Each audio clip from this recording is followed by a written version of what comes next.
जय जय श्री राम। दोस्तों, बच्चों, स्वागत है आप सबका आपके अपने चैनल मालती शर्मा पर। आज के वीडियो में मैं आपको रामायण का एक छोटा सा वृतांत सुनाऊंगी, जिसे सुनकर आप अपने आंसू रोक नहीं पाएंगे। एक रात की बात है।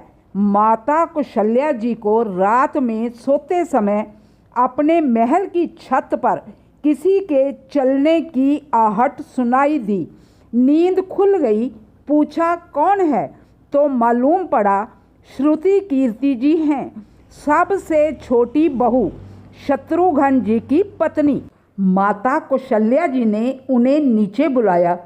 श्रुति कीर्ति जी आई और चरणों में प्रणाम करके खड़ी हो गई। माता कौशल्या जी ने पूछा, श्रुति, इतनी रात को अकेली छत पर क्या कर रही हो बेटी?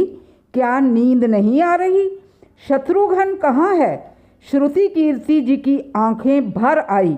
माँ की छाती से चिपक कर माँ की गोद में सिमट गई और बोली, माँ, उन्हें देखे हुए तो मुझे 13 साल हो गए हैं। कौशल्या जी का हृदय कांप उठा।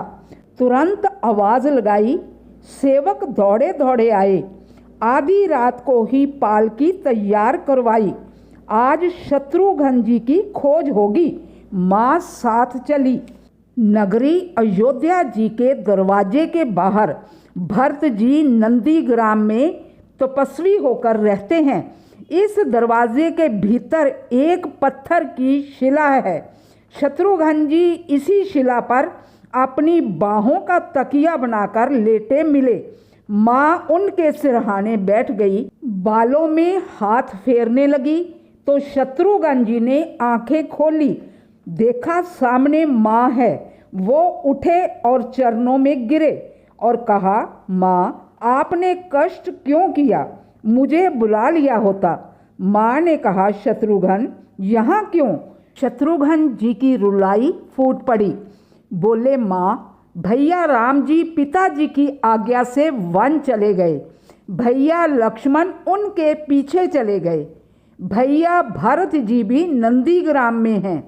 क्या ये महल के रथ, ये राजसी वस्त्र ठाट बाट विधाता ने मेरे लिए ही बनाए हैं?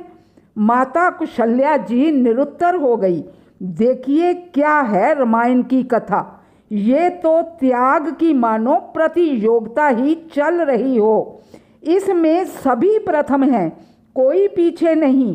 चारों भाइयों का प्रेम और त्याग एक दूसरे के लिए अद्भुत और अलौकिक है। रामायण हमें जीने की कला सिखाती है। भगवान राम को 14 वर्ष का वनवास हुआ तो उनकी पत्नी सीता माता ने भी वनवास स्वीकार किया, परंतु बचपन से ही बड़े भाई की सेवा में रहने वाले छोटे भाई लक्ष्मण जी कैसे राम जी से दूर हो जाते, इसलिए उन्होंने अपनी माँ सुमित्रा जी से वन जाने की आज्ञा ले ली।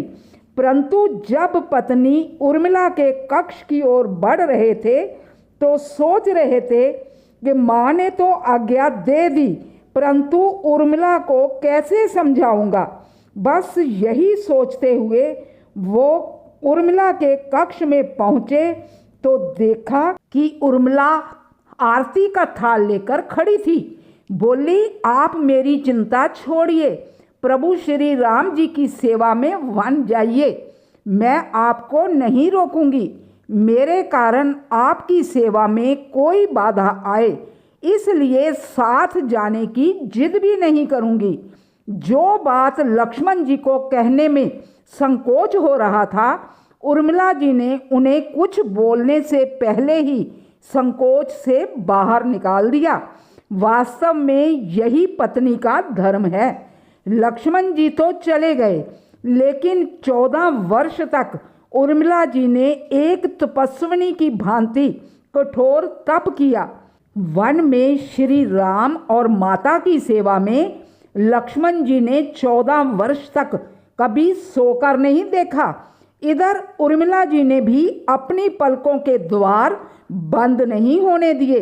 सारी रात जाग जाग कर उसने 14 वर्ष तक उस दिए की लौ को बुझने नहीं दिया। मेघनाथ से युद्ध करते समय जब लक्ष्मण जी को मूर्छा आ जाती है और हनुमान जी उनके लिए संजीवनी बूटी का पर्वत उठाकर लौट रहे थे, तो बीच रास्ते में हनुमान जी को अयोध्या के ऊपर से गुजरना पड़ा। तो भरत जी ने उन्हें राक्षस समझकर बाण मारा। तब हनुमान जी नीचे गिर गए। तो हनुमान जी भरत जी को सारा वृतांत सुनाते हैं। उनकी बात सुनकर माता कौशल्या जी कहती है कि राम को कहना लक्ष्मण के बिना अयोध्या में पैर भी मत रखना, वन में ही रहना। लक्ष्मण की माता सुमित्रा जी कहती है कि राम से कहना कि कोई बात नहीं बेटा, अभी शत्रुघ्न मेरे पास है, मैं उसे वहाँ पहुँचा दूंगी। मेरे दोनों पुत्र राम की सेवा के लिए ही जन्मे हैं।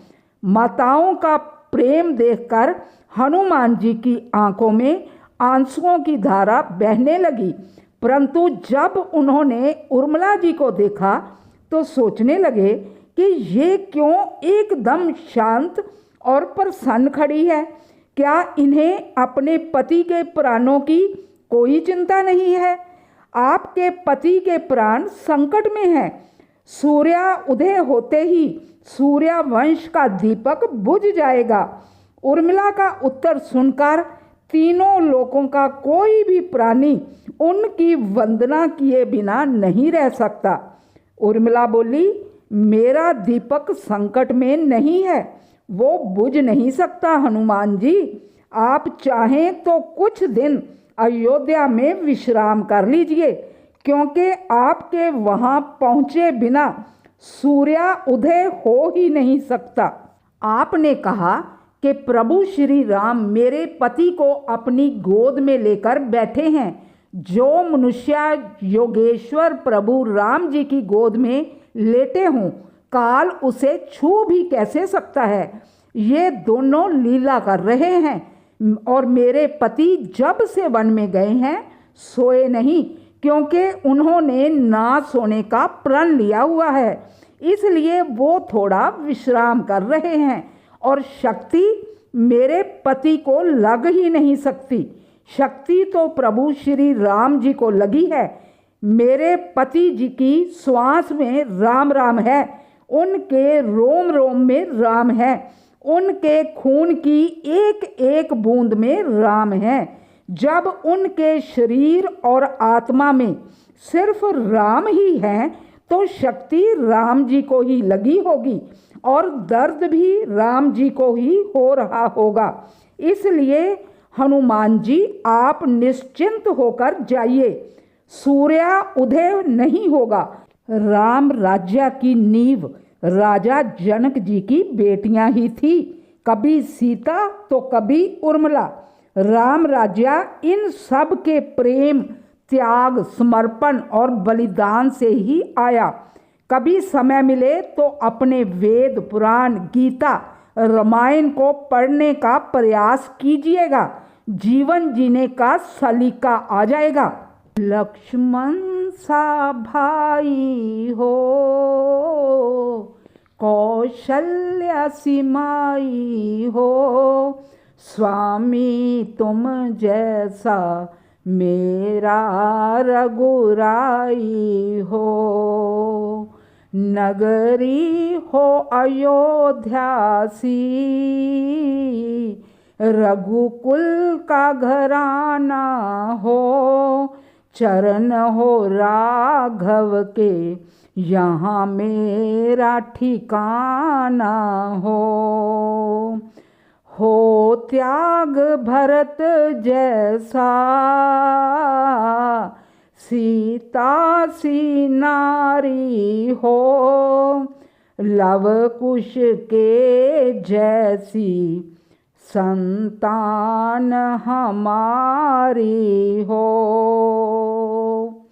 श्रद्धा हो श्रवण जैसी, शबरी सी भक्ति हो, हनुमंत के जैसी निष्ठा और शक्ति हो। अगर वीडियो पसंद आया हो तो लाइक और शेयर करें और कमेंट बॉक्स में जय जय श्री राम जरूर लिखें। जय जय श्री राम।